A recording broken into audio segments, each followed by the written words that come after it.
Sometimes you gotta snitch. Everything bothers him. He's unbothered. He calls it unbothered, but that's what's cute because everything bothers him. He's bothered. I'm a botherina.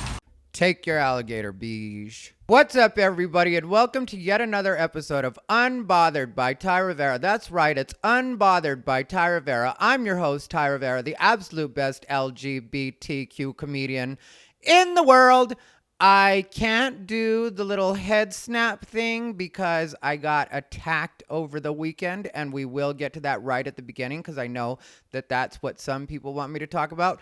But more importantly, my co-host Snoopy Bijou is currently having a Whimsy's alligator. That's right. I think she's actually messing with her Whimsy's alligator right now. Why did I have to mess up Whimsy's right at the beginning? I always mess up right at the beginning. Oh, also, I got this little arm thing for my mic. It comes with like a pop filter too, but that was way too much and going to be in the way, and I haven't figured out how I want to do this, but this is going to help out immensely because, I was getting annoyed with having to hold it all the time, and this way I can use my hands and do whatever I have to do. Anyway, Whimsy's Alligators, the never-to-be sponsor of Unbothered by Thai Rivera, but we still give them a shout-out, and we still put our Amazon affiliates link for Whimsy's Alligators down below in the description box. So check out Whimsy's Alligators, or if you have to buy anything from Amazon, click that link and do it that way, and, I'll get a couple dollars for cheat day. And, Carla's homemade salsa, before I go any further, Carla's homemade salsa is still coming through for me because, like I told you guys, I'm behaving myself. I'm really watching the way I eat, but I have upped my calories because, like I told you guys last week, I was going a little bit too low on the calories, and so I decided to up those, and I'm feeling way better. If you can't tell, my skin is looking great, and that's because I have been drinking a lot of water, been staying away from the soda for the most part. On cheat day, I will still have soda, but outside of that, I'm just being a good boy. And Carla's homemade salsa is really helping me out. It always really helps me out when it comes to adding flavor, and because it's all natural, there's not a lot of preservatives or the other stuff, or there's no preservative. It's natural, so it's salsa as fresh as you can get it. So I mentioned at the beginning, I got attacked over the weekend, and I do use the word attacked because here's the thing. I had shown up to the LA Comedy Club, and I'm not really going to go into the full story because I already put it on Facebook and I typed it out in detail, and it was a really long post that I typed up. And if you want to check that out, it's on my personal page as well as my fan page, so you can see it on both. And I shared it just so everybody would know what's going on with me, and because I really want to be open and clear about what it is that's happening with these particular situations. And I don't really think I'm going to have to address this a lot in the future because I think that more and more people are just starting to get it with me, and I think this will also help people get a little more. I got attacked when I was at the LA Comedy Club. I was there to do a guest set for Butch Bradley. Brandon Goochon from Comp 92.3, who I've mentioned before on this podcast. And I'm not saying his full name to throw him under the bus, but that's who it was, and that's what it was. And I'm not covering for anybody. When it comes to that, like at the beginning when I said sometimes you gotta snitch, really I don't feel like a snitch at all, because it wasn't like we were in a caper together. It wasn't like we had anything that we were doing where it was, he and I in some kind of collaboration of any sort. And for me, when I walked in, because I've been telling you guys the way that I'm thinking, and the way that my thinking has changed, my life has changed, and for a lot of people it would seem that that's impossible to make the kind of change that I've made in the last 4 months. But what you also have to remember is I'm on day 98 of sobriety. I had the option last week to get high, or do whatever I wanted to. Obviously this is 8 days after I met my goal of 90 days, but I've been feeling so good about the being sober, and I feel like I'm really getting to know myself better, which may sound silly, but that's really the way I feel about everything. So with that being the way that I feel, I'm like, why would I mess this up by adding chemicals or even anything that's as natural as weed? Because I'm not going to go on some rant and I think weed is bad or whatever. I don't. If weed works for you, if that works for your system and the way that you relax, then continue to do that. I personally have no feelings about that. I don't feel like that's a bad thing for everybody. But for me, I feel like right now, the best way for me to run is completely natural. Just let my brain do what it needs to do. Let myself think about the things or think about things the way that I need to think about them, and not add anything at all that I don't need or want right now.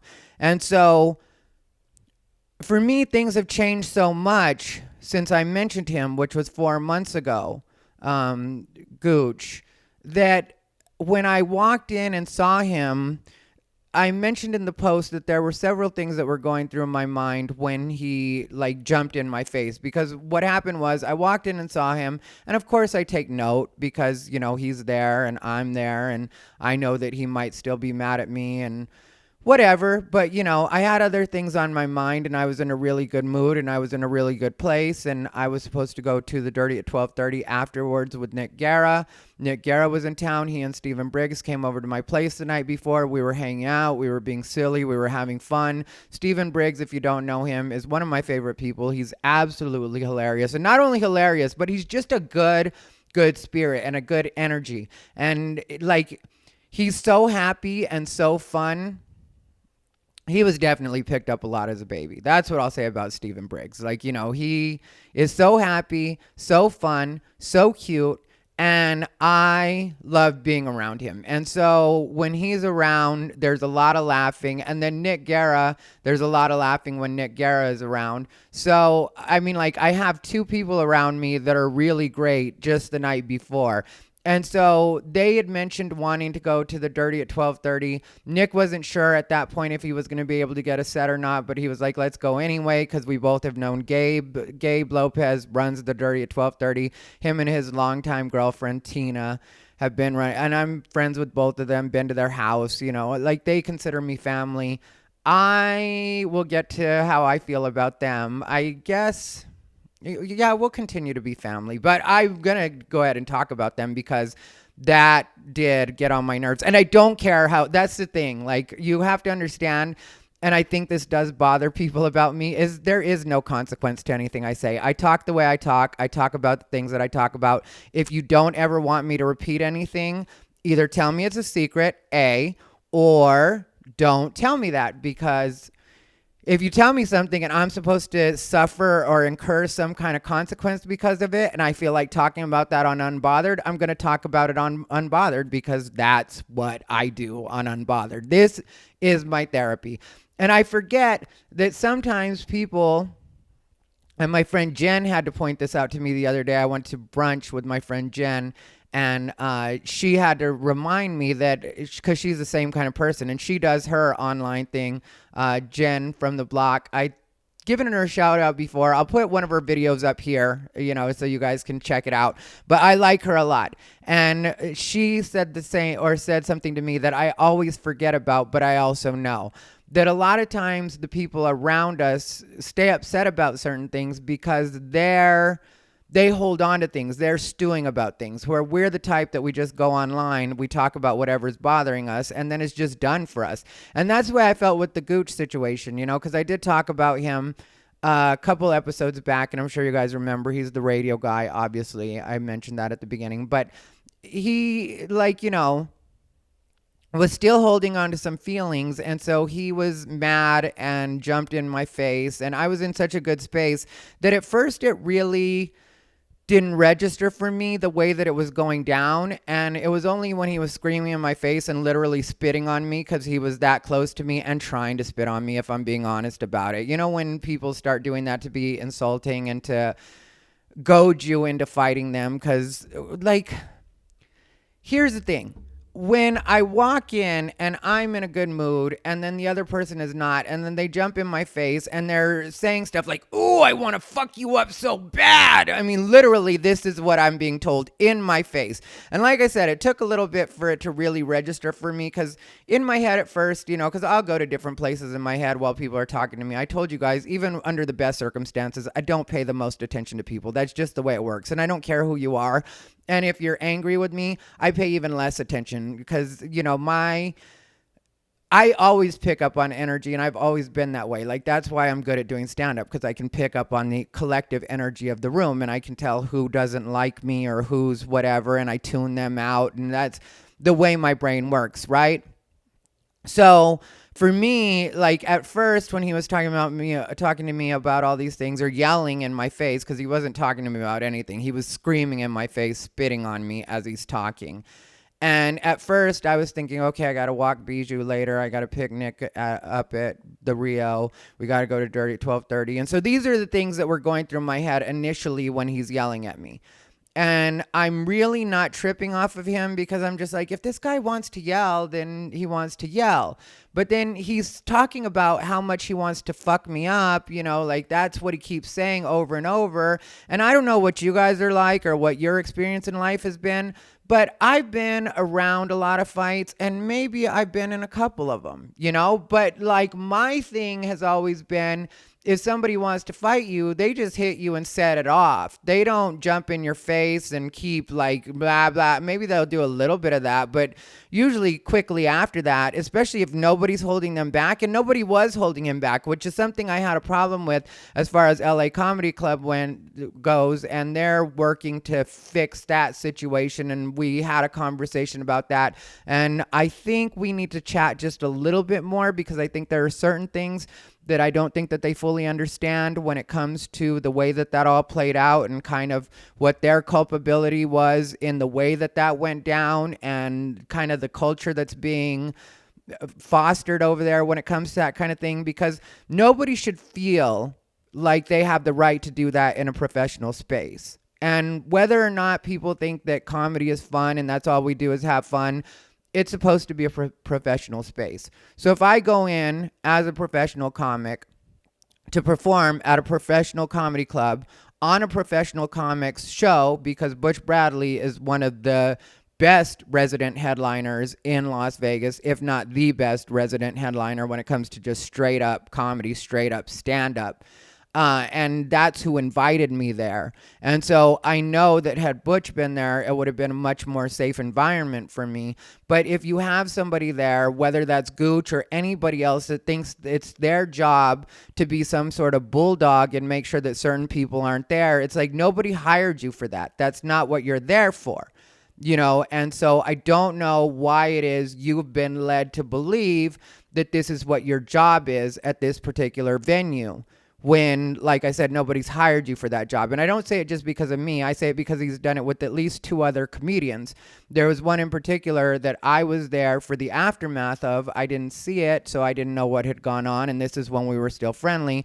But it was a comedian by the name of Randall Thompson, which I'm friends with Randall Thompson. I think Randall Thompson is a cool guy. I really like Randall, and that's no secret. Randall knows that we're friends, obviously, but and I don't mean to just throw his name out there, so I guess maybe I should have checked with him. But everything I'm saying is true. And like I said, there's no consequence to any of this because it's all just the truth, And so Gooch had challenged him to a fight in the parking lot. And it's just like, this is the way you act as a professional, as you're supposed to be a professional comic. Like, he ran the midnight show there, the Friday night midnight show, and now he doesn't have that show, and it was because of the way that he behaved on Friday night. Like, he ended up not only yelling in my face, but eventually made actual contact with me, and I will at some point probably, this is going to be done as far as this story goes. So I guess when we go to court over it, or if we have to go to court, if he doesn't, admit that he did it or plead to it and have it wrap up that way, then I guess I'll have to go into it in detail at that point. But it's not something that I really want to harp on, but that is the reason that my neck is sore, is because he pushed my head really hard. And so like that happened.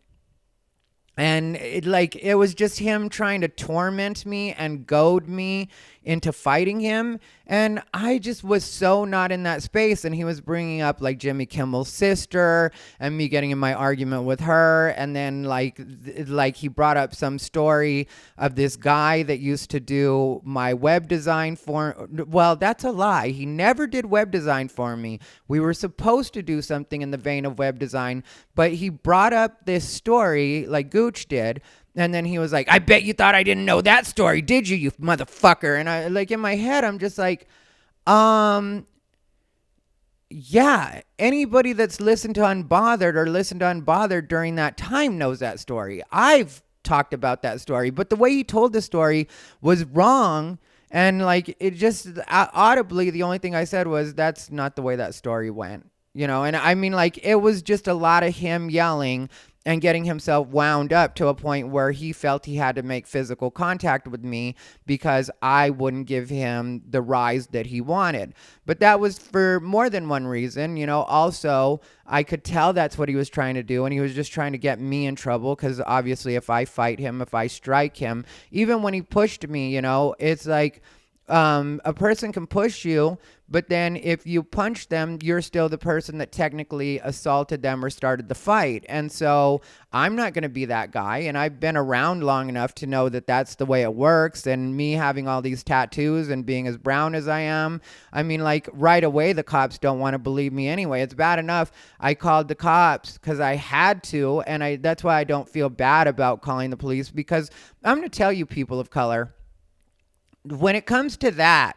and I'm not saying every white person is like this, because believe me, I know plenty of white people that aren't like this. But when it comes to that, there are a lot of white people that will get us into situations that we shouldn't be getting into. And they'll make it look like we were the aggressors in the situation and we're the ones that get in trouble. So I will tell you guys honestly, I don't care what anybody thinks of me. I would rather be a snitch sleeping in my own bed than a badass sleeping in jail that night. I've got a dog to get home to. Your anger issues aren't my anger issues. We are not in the same space when it comes to that. And usually I ask that people don't send me messages that people have put up or posts that people have put up. But a friend of mine did send me a post that Gooch had put on Twitter, apparently shortly after this situation happened. And I would imagine it was in reference to me. But even though I usually don't like people to send me stuff like this, I didn't mind seeing this one because it gave me a little more insight, and I can also help Gooch to maybe not make this mistake again. Because what Gooch posted shortly after the incident on Twitter was, making your enemies miserable always comes at the cost of your own happiness. It's never worth it. Well, I could have saved him the trouble because there was no way that he was ever going to make me miserable. You can't make me miserable. Misery comes from within. Misery doesn't come from the outside world. Misery comes from within. It's like I've been saying week after week now, because it's been several weeks that I've been telling you that I'm living this way. It's like, it's not what people say or do to you. It's your reaction to these things that makes you feel a particular way. And no matter what he was going to do, he wasn't going to make me miserable. So right there, you're already fighting a losing battle. And yeah, it was at the cost of your own happiness, because when I originally walked in, he was telling a story to somebody. I think it was Brandon Vestal he was telling the story to, who was another comedian that I know from the road. And then all of a sudden, and he seemed happy telling the story, and then he sees me, and that changes his whole attitude, and now he's the one that's miserable and yelling in my face. And like I told you guys, I wasn't feeling anything at first. It was only, there were different points where I started to get annoyed when he was screaming in my face and like spitting on me, which like, he better be careful for, because that could also be considered a COVID threat. And so if I was the right kind of Karen and I had really played up that part, that could have been a whole nother can of worms for him. You know, it's bad enough that he got cited by the police, or, you know, I had to cite him through the police because of what happened. And then there were witnesses. So then that didn't bode well for him. And he was trying to turn it into this lie where he was saying that, you know, I had come in and started yelling at him, and I had said nothing to him. And everybody, all the witnesses saw that too.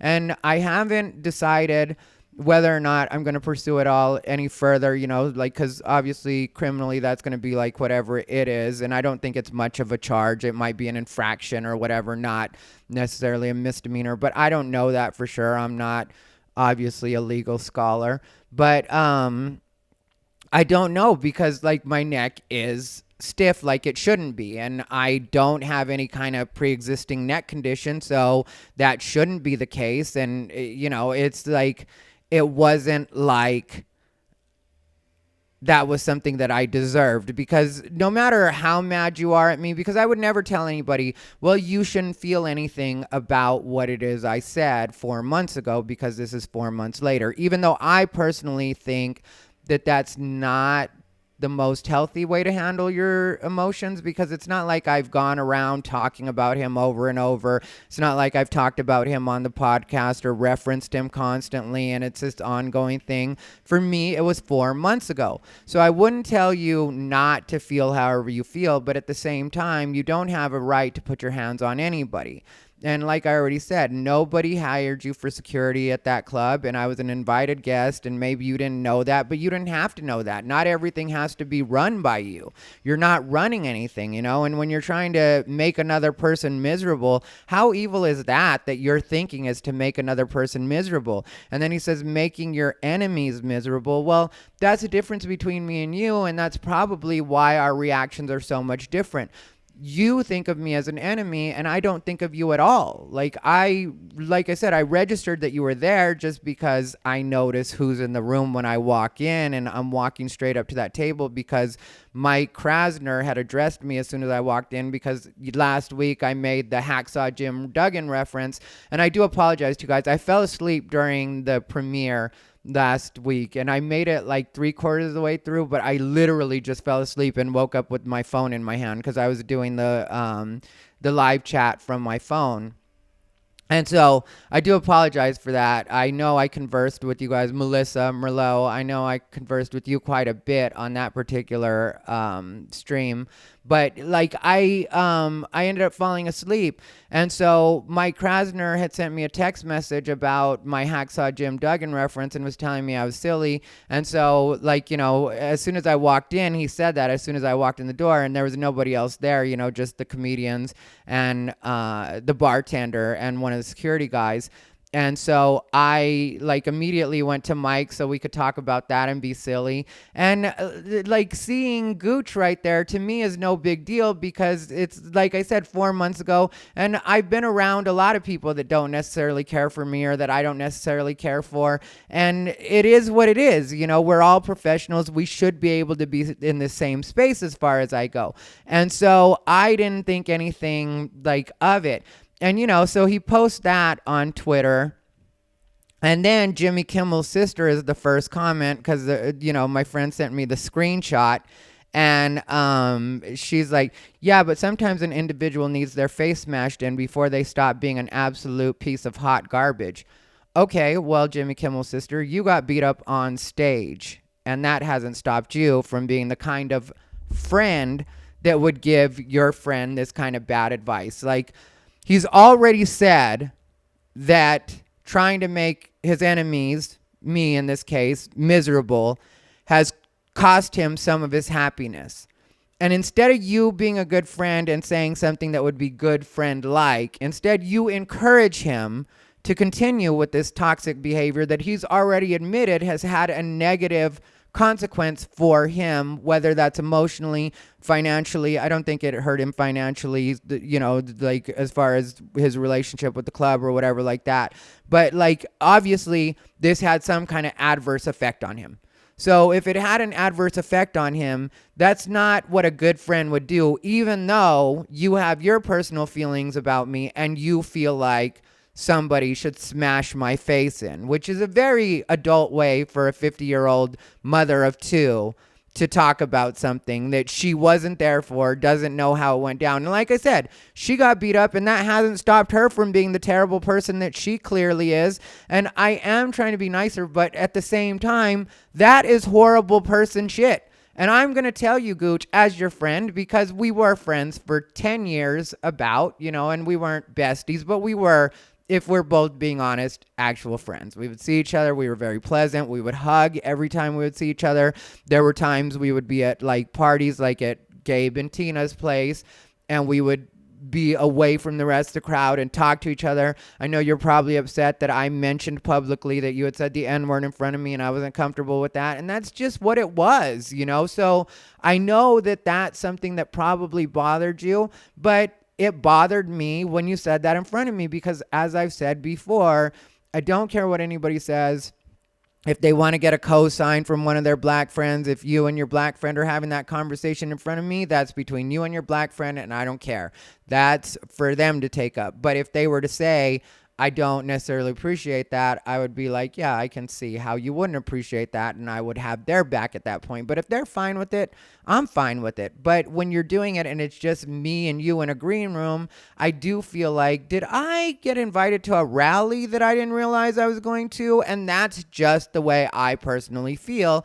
And no person of color should be put in that particular position. And I do think while I don't think that Gooch is a true racist, at the same time, I do think he does have some issues with people of color where he feels that people of color are supposed to be at least somewhat subservient to him, or that he's supposed to be able to pick who are the good people of color and who are the people of color that don't deserve to be in certain spaces, which is the way, like I say, some white people feel. Like, that's just what it is. I think the way that he treated me should be very telling of the way he feels about people of color, because he's done that with me. He's done that with the other two comics that were also people of color.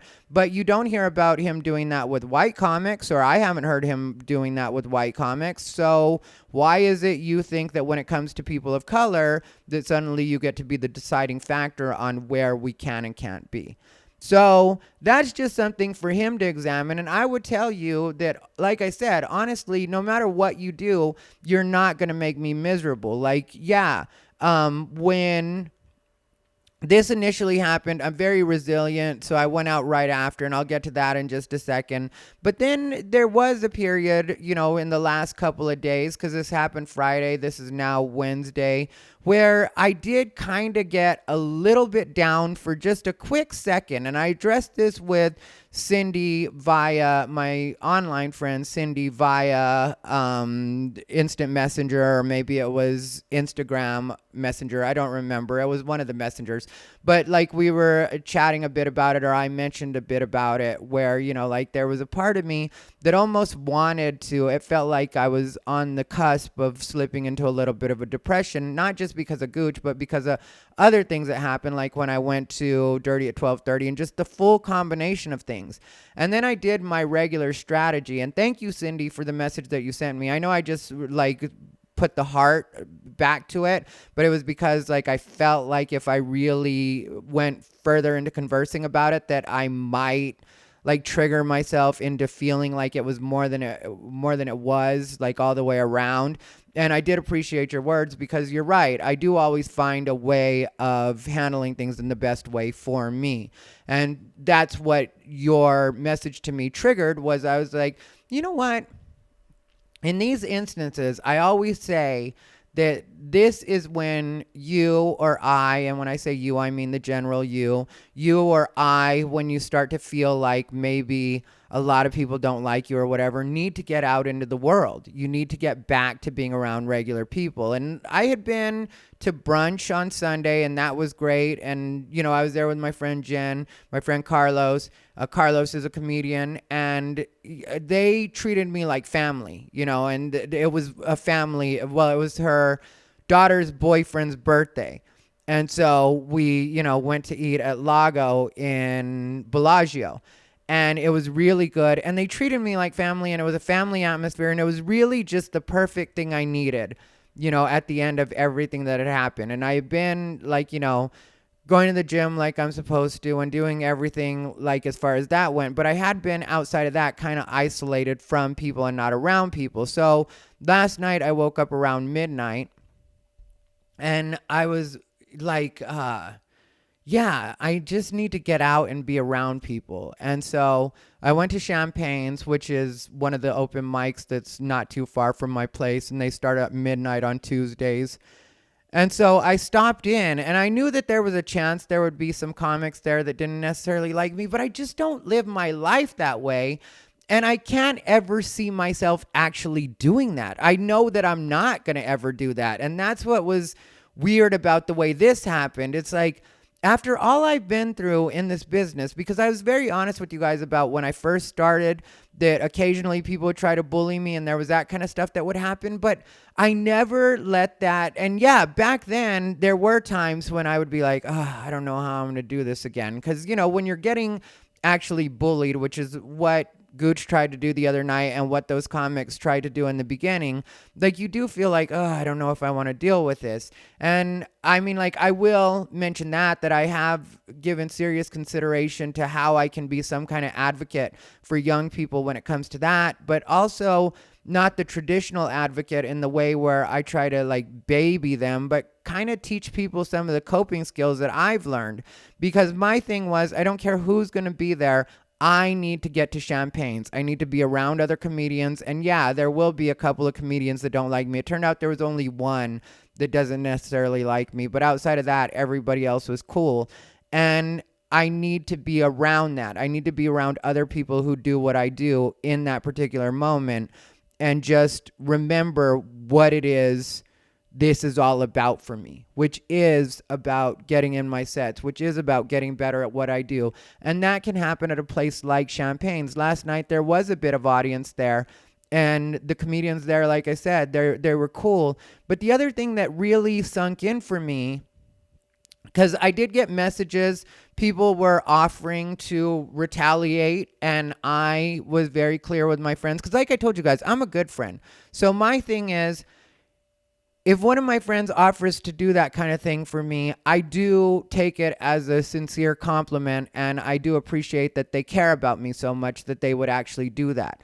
But as a good friend, I feel like, don't mess up your life. Don't do anything to this person, because really the situation isn't worth it. And also, to be honest, I don't want to see anything bad happen to Gooch. Like, that's not the way my brain works. I don't believe that other people have to have it shitty in order for me to do better. I just don't. And so I didn't want anything like that to happen to him. I mean, like, and yeah, it did get on my nerves or whatever, but like I told you guys, I'm very resilient. So as soon as that happened, I just immediately went to go, because, we had to deal with the police and all that stuff. So after the incident happened, then it was about time for me to go pick up Nick Guerra.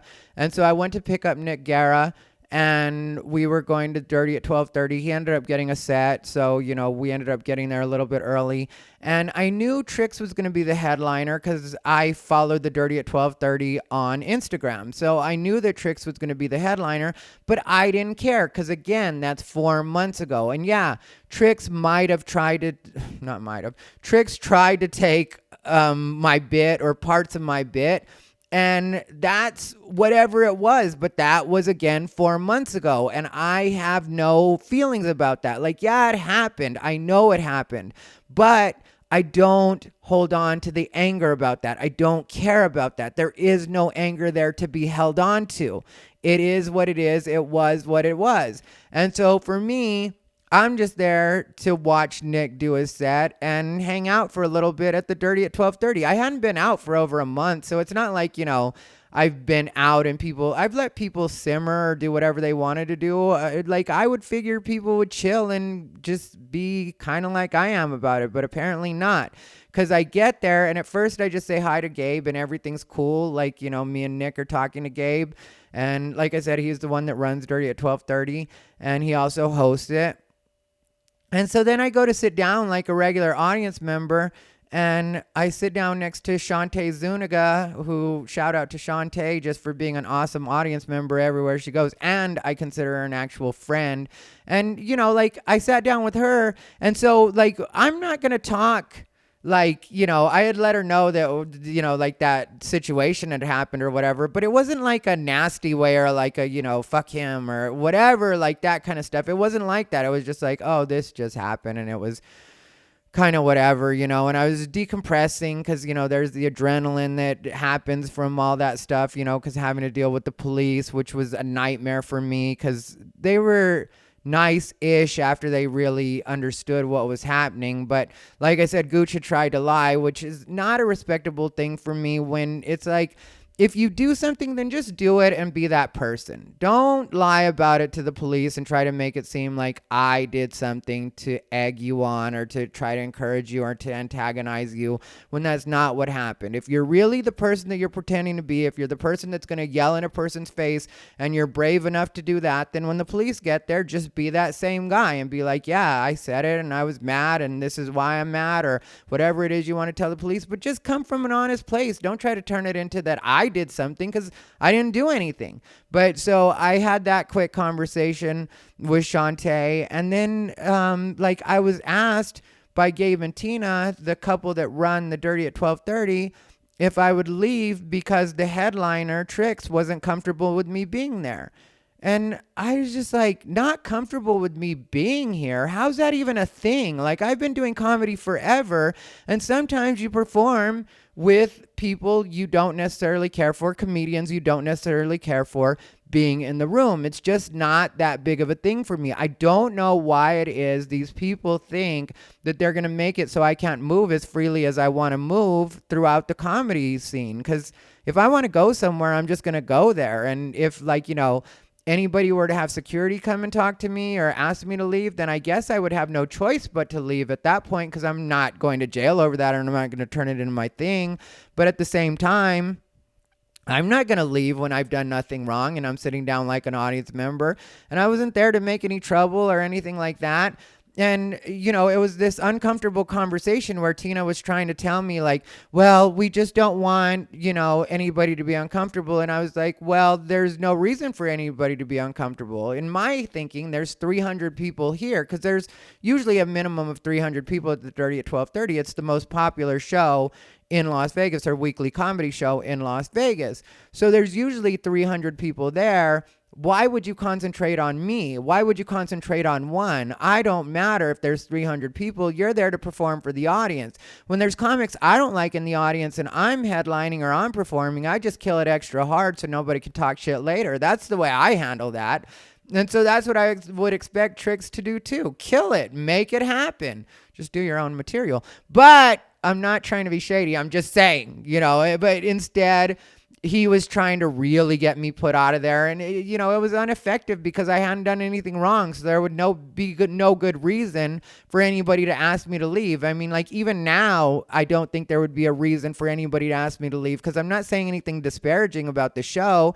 I just didn't like the way that particular situation was handled, because my thinking was, because, then Tina stressed for me, well, we just don't want any drama. And I'm like, well, I didn't come here to have any drama. There's not going to be any drama as far as my end goes. And she was like, well, I can't guarantee the other comics won't do anything that's going to cause drama. And I was like, okay, well, then I think you need to be having that conversation with the comics you think might start drama. Because if you run the most popular show in Las Vegas, and you tell any one of these comedians that's thinking about starting drama that if they start any kind of drama, they will be banned permanently from the Dirty at 12:30, I guarantee you there's going to be no drama. Even if you had told the headliner that, he doesn't want to get kicked out of the Dirty at 12:30 or not be able to do the Dirty at 12:30. So there's a very easy solution to this, and it's not me leaving. You perform around people you don't like. I'll give you an example of when I did that. Right after the Trix situation happened, when that was right in the middle of that, I was headlining 18 Bin, which is a local spot, a bar that's downtown Las Vegas, or right close to downtown Las Vegas. It's the arts district. And I was headlining. Well, Trix was there because Liz Stone was performing on the show that I was headlining. So Trix was there. Adam Dominguez, who, I'm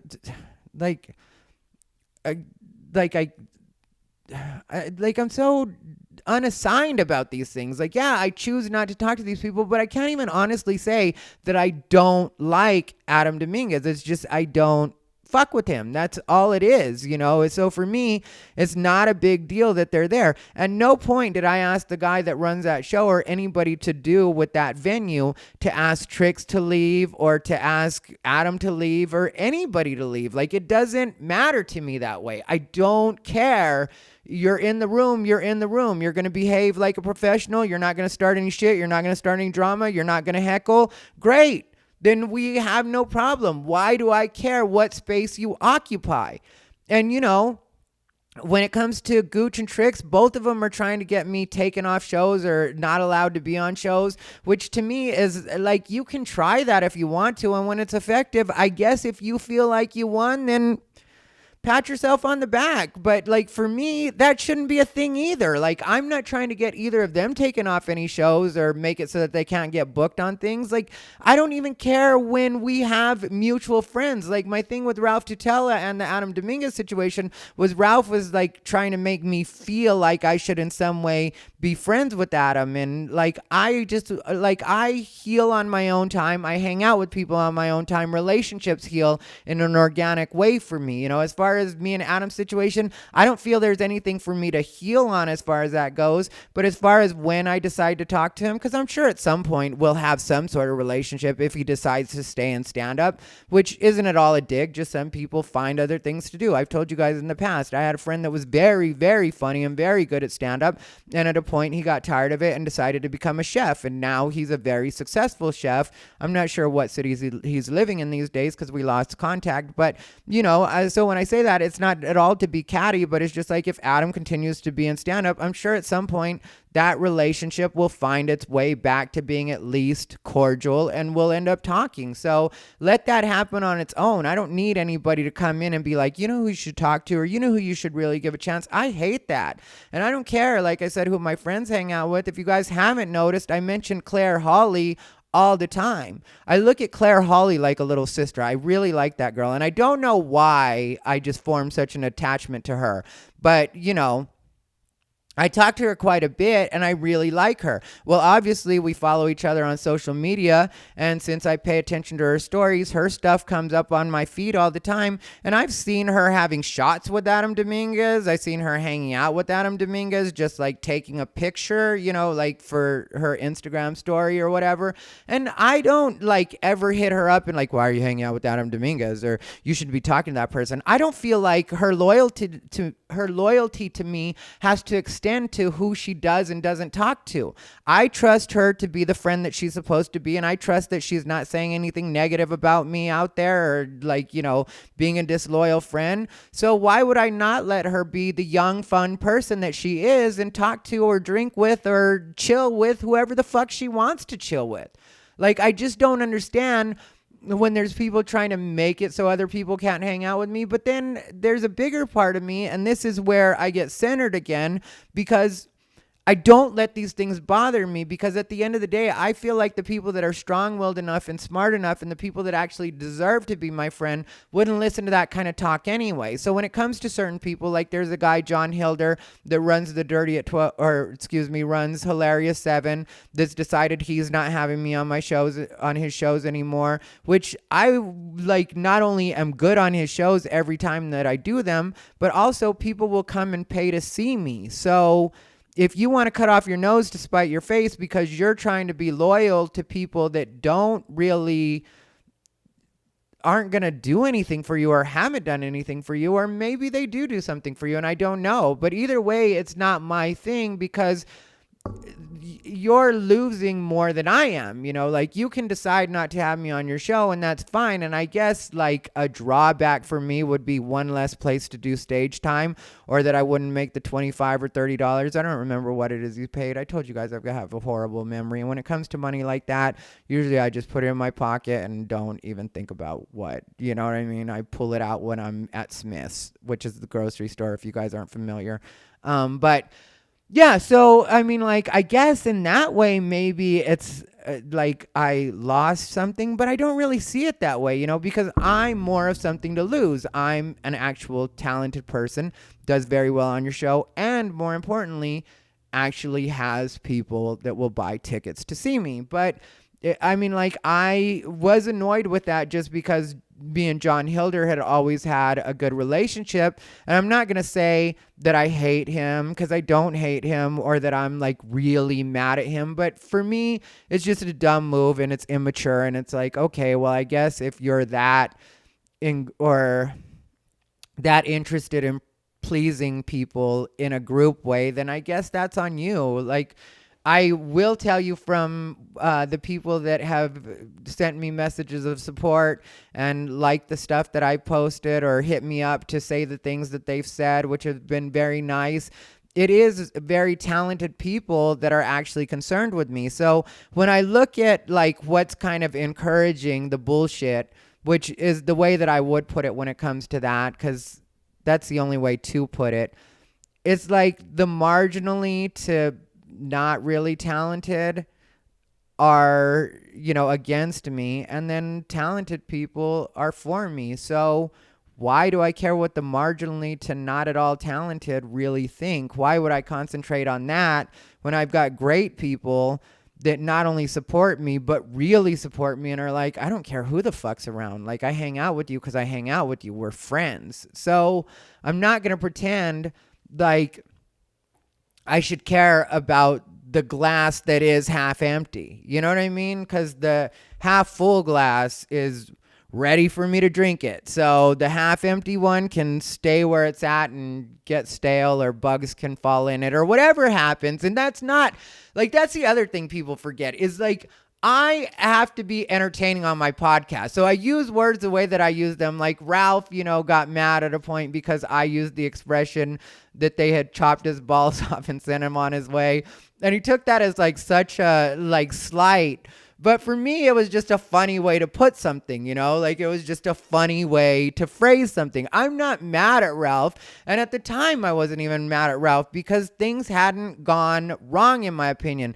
Did I think, and do I think that he like kind of squandered a good opportunity? Yeah, I do. And was it set in stone that I was going to change the name of the show at that point? No, that was something I talked to him about. And so things get like twisted in the way that people will relay things and the way that people will say things. That's why I wish more people would not only come on my podcast to tell their side, but at the same time, if you're going to tell it without me, then at least tell the honest version of it. And I'll be honest and cop to, like, if you say something that I forgot about, or you just point out like your side is this, or this is the way you felt, then I'll acknowledge that and take that in and be like, oh, I had never thought about the fact that maybe you took this particular way. Because standing at a different vantage point is always going to give you a different point of view. So I'm not opposed to taking in the fact that different people may have seen things a different way than I did and taken them a different way and thought I was being offensive or thought that I was maybe trying to edge them out at a time when I wasn't. I'm not opposed to that. I can only speak from my point of view when I'm on Unbothered, because obviously this is just me talking. And if you can't tell, I talk kind of fast and go stream of consciousness and just let myself, like say things the way that I say them, not only because I feel like I don't want a lot of dead air, but at the same time, because I feel like then I just say things the way that I feel them, and it's not like a lot of me like thinking about it. And yeah, I am a comedian, so sometimes I will say things in funny expressions or in ways that are entertaining, because I know that that's part of my job as putting out content. Like, these are a minimum of usually an hour. I don't like to do any more than an hour. Sometimes I'll be a little under an hour, but they stay right about the hour mark. So to listen to one person talk for an hour is a lot to ask of people. So the least I can do is be entertaining about it. Like, some of my friends run podcasts, and like they'll either reference me or talk about me. And if they say something fun and it's like, maybe a little bit bitchy, or it sounds a little bit like it could be bitchy or whatever, I don't think about that in the like, oh, they hurt my feelings sort of way. I think about it in the way like, it was funny. They thought about me. I got a shout out. Like, what's anybody going to say that's going to be so terrible towards me anyway? Especially when it comes to my friends, Like, I was mentioning that I don't think about things in terms of like who my friends hang out with either. Like, Anthony Victorson, which ties in another way, like when it came to that situation with Jimmy Kimmel's sister encouraging Gooch to do things that were going to be counterproductive to what he's trying to do. Like, that episode was a good example of me doing that when you saw the Anthony Victorson episode, because even though I could understand how Anthony Victorson would be upset about certain things that happened with his situation with Michael Robertson, at the same time, if you watch that episode, you notice that I keep reminding him, don't let it get you too upset again, or don't worry about it, and really shouldn't have been trying to fight at that time. And yeah, I was fun about it and stuff like that, not only because entertainment purposes, but because I love Anthony, and like, I am gonna have fun with him. Like him and Claire, I don't know why, they make my heart happy. And it's like, I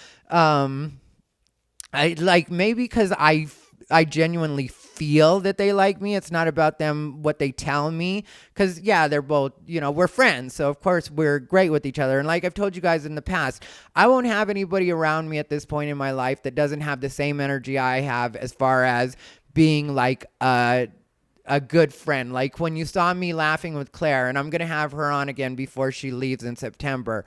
But when you saw me laughing with Claire like that, if my friends don't make me feel that way, and they're not under any pressure to make me feel that way, or make me react that way, because just because I'm not laughing the whole time doesn't mean I'm not feeling that way inside, which is why I like Anthony and Claire, because yeah, we don't laugh like that the whole time we're hanging out with each other. We'd be like idiots or whatever. Sometimes we are more serious. Sometimes we are talking about, but like on the inside, I very much feel that, you know what I mean? Where I'm just, like I said, they make my heart happy.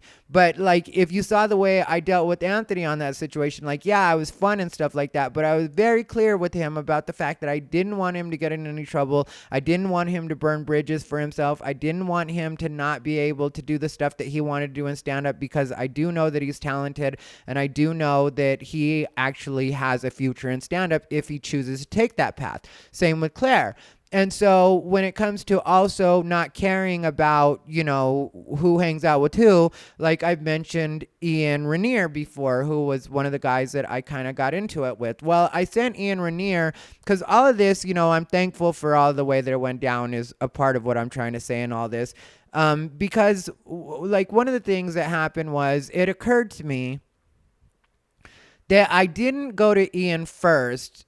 And there may be reasons behind that, but I didn't go to him first when I first heard that he had been saying maybe not the most positive things about me. Instead, I came to my podcast and I talked about it there. And so I sent him an apology not too long ago, and he didn't respond, and I don't feel any way about that. It's not, like I said, I don't try to make people's feelings anything. You know what I mean? Like, people are allowed to feel how they feel. So if he still doesn't like me or doesn't think that it's worth repairing or it's like anything he wants to talk about, I'm fine with that too, but I feel like, as they say in the NAAA thinking, like my side of the road is clean, because I went ahead and let him know that I didn't come to him first. And for that, I do apologize. And that is the way I feel about it. But Anthony Victorson recently went to work with Ian and Ralph. He's working doing the tour bus company, which I've heard people make really good money on that tour bus company. But, Harrison Dye also, they've got a new podcast called Boys and Toys, and I like that podcast too. But anyway, I'll put one of their links to an episode right there. But yeah, so they've got Boys and Toys. And anyway, so Anthony goes to work with them, and it's like, a couple days later, after he goes to work with them, Ian posts some pictures of, him and Anthony at the canyon, because, they do the Grand Canyon tours and stuff like that. And what's it called? The dam. And so I don't feel any way about that. It wasn't like I called Anthony up and like, I can't believe you're hanging out with Ian or whatever. Like, why would I care about that? Like, why would that be a thing? One, it's a way for him to make money. And two, just because I don't get along with somebody doesn't mean that you can't get along with them or hang out with them. I don't feel like you're being a disloyal friend in any way by doing that. But apparently some people feel that way about me, so they want to make it so their friends or whoever they're hanging out with can, have some kind of thing against me or not want to be around me. And I'm fine with that. I mean, I really, at this point, don't really care what anybody's saying about anything. All I know is I have a path and a mission and a way that I'm trying to get to somewhere, and transmutation is the word for what's happening with me. And if you guys want to look that up and see how that plays out, But it's just like learning to take everything that's supposed to be, bad and like turning it into a positive. You don't like, I don't want to sit in anything negative. I just don't. And I understand that certain people aren't going to like me for things that I said in the past or things that I've done in the past, even though I haven't really done anything. It's more about this salty ass mouth that I have. But I understand that certain people are going to have certain feelings about that. But at the same time, that's not what I want to live in. Not only for myself, like I forgive myself for things that I've said or things that I've done. But then when it comes to other people too, I don't want to have to hold on to that with them either. I don't want to have to see them and be like, oh, I hate that person. Like, yeah, there are certain people that I choose not to hang out with. It doesn't mean I actively hate them. It doesn't mean I'm going to let them change my mood when I see them. It's like, it is what it is. And you can be who you are and you can live a happy, fulfilled life. And I hope that you do. And that's not at all meant in a sarcastic or catty way. But I will tell you that a lot of what these people are doing is creating negativity for themselves and getting reactions other than the ones that they want from their lives or from what it is they're trying to create, because instead of being worried about lifting themselves up, they're worried about trying to take me down. And no matter what you do, you're not going to take me down, because that also comes from the inside. Like, I'll tell you guys, when all of that went down, yeah, I'm resilient, and I went to the dirty at 12:30. Apparently, there were different people there that I was supposed to be worried about, and so I was asked to leave a different way than the way that I usually leave for my safety, which was the way that it was phrased to me, and I do appreciate the people that pointed that out or said, because like it could have been a little bit of a snake pit on the other side, but at the same time, I'm not worried about anything. So it is what it is. But, when I got home, like, yeah, there was a lot of like, wow, that was a weird night. And I didn't realize that all this was happening because I haven't been around, like I said, for like the last month. I haven't been going out or, I go to the gym, I do that stuff, but I haven't been hanging out in the comedy scene really unless I'm booked or being paid somewhere. And so I hadn't realized that all these people were building up these feelings. And it's not even all these people. They try to make it seem like it's all these people, but it's really not. It's like a very small group of people that either way, it's what it is. There's a million people. There's billions of people in the world. I've been to China. I know how big the world is. So like, come on. But yeah, I know there's certain people that don't like me, but I hadn't realized, you know what I mean? That like some of them are really festering. And so at the end of the night, I was like, wow, that was like a lot, you know what I mean? And a lot of like people like also these people shouldn't let me, like, I shouldn't get under your skin like this. I'm 5'7". I weigh 100 and maybe 35 pounds. I think I'm closer to 132, 133 right now, which I'm kind of proud of. But, I'm 5'7", 135 pounds. Like, how is it you're all shook when I walk in a room? Like, how is it everybody's like, we got to get him out of here? And you're like, what exactly do you guys think is going to happen? Like, I can't be around when you perform. How about you just be a comedian and do what it is you're supposed to do and don't worry about me? I'm 5'7", 135, gay. Like, all of that should just completely not register for you if it's not your thing. But I guess at the end of the day,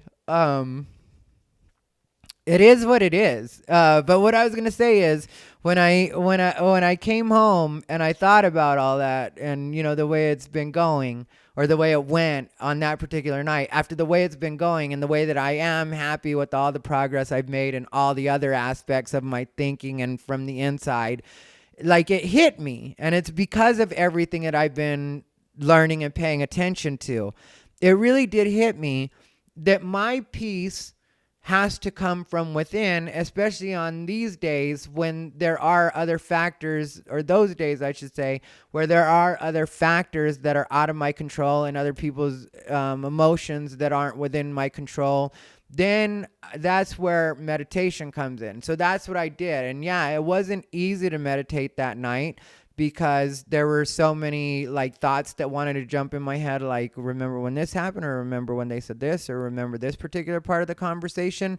But like I was I remembered that this is the time that it's the most important for me to meditate. So what I did was I just went ahead and I closed my eyes, and I was in the dark, just me and Bijou, and I just really centered myself in that moment and let the peace from the inside come to the surface, and that wiped away, for that night at least, all the other stuff, the kind of gunk that had built up from all that chaos.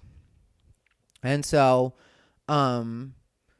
yeah, if anybody wants to get a hold of me, my number hasn't changed, and I don't say that in a threatening way or a tough guy way. I mean, if anybody has anything that they want to say, or they feel like I shit on their feelings in some way, or I owe them an apology, maybe I won't agree that I owe you an apology, but maybe I can word something in a way that does validate your feelings and let you know. Or maybe I'll think you're right, and I'll be like, I hadn't thought about it that way, and I guess from your perspective, I do owe you an apology. And for not making that more clear, I at least owe you an apology for not saying that thing the way it was that I should have said it, or the way that it was that I meant it.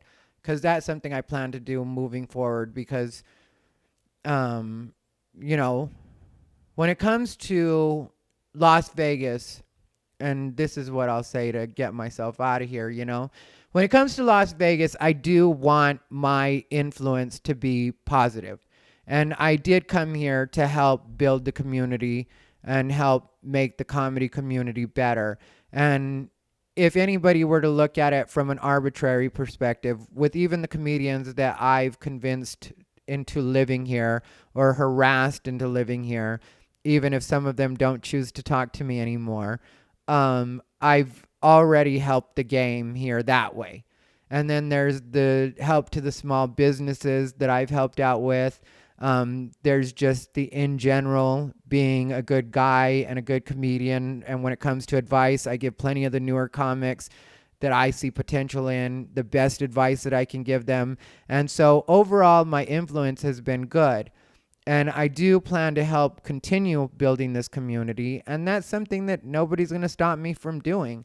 So if moving forward, I can find more tactful ways to say things to the people that I have things to say to, or when I don't think that people are necessarily being the most helpful to what it is that I'm trying to do. And I don't mean everybody has to go along with my program, not like that, but just some of the stuff that I've mentioned, when people have messed up on the road, or, with me, or in the way that they've communicated with me.